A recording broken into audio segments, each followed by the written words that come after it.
Misitaka kely ny renivohitra koa sika ao anatin'ity vaovao manaraka ity. Memena ny vokabary izay vokarina eny amin'ny faritra Ambototry Manjaka Entry ranonambarany be ny tanàna amin'izany tanàna izany noho ny fahasimban'ny tohadrano izay manondraka ny tanimbary maro any amin'izany tanàna izany vokatra izany. Mizaka ny vokany voalohany eo amin'ny vokatra izany ireo mpamboly ao amin'ity tanàna Ambototry Manjaka ity. Anisan'ny mampitaraina ireo mpamboly vary eny Ambototry Manjaka ny fahanterana sy ny tsy fahatomombanan'ny tohadrano eny amin'ny sampanana Ambototry Manjaka satria isan-taona dia saika tara ny fanetsana ny vary. Raha nambaran'ny Randriatsitovana Rahery Sombe ny tanàna eny an-toerana dia efa ampolo taona maro nampiasaina ity tohadrano nentim-paharazana ity ka tsy mifanaraka intsony amin'ny vaninandro ankehitriny.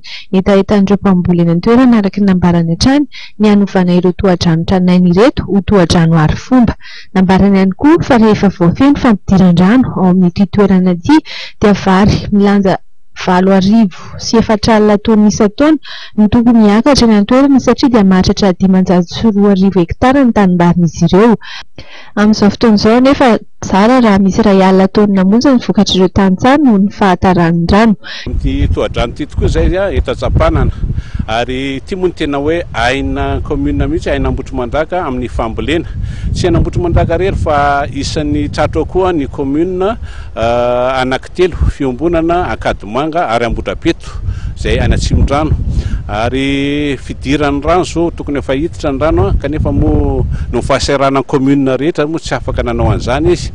Isaorana eto ny fitondranom-panjakana indrindra fa ny ministeran'ny agriculture izay ao ny SGS ny DRDR moa izay namatsy vola mikasika an'izy ity ary nanao marché public fa tonga eto ny entreprise ankehitriny anatanteraka ny asa.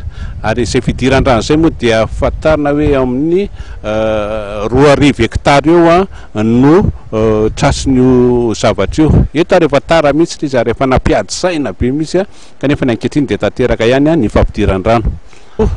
Na izy mpitondra eo dia isan'ny hoe tena fahasahiranana tanteraka eo amin'ireo commune efatra eo ny fidiran-drano kanefa efa misy vinavina kasa efa nidinihan'ireo technicienne miaraka ny génie rural moa zany dia ny fanaovana an'io izy io ho en dur ary tokony siny lalana koa eto amin'ity toerana ity mitovan'io Atanjombato io zany ka rehefa mivoaka tsara ny tohadrano ohatr'izao dia miakatra be mivokatra. Dia izay no tena tombontsoa amin'ny fanaovana fikarakarana an'izao tohadrano izao mba tratra tsara ilay taona voalaza tompambolena vary loatra to mantsy vonjevonjena ihany.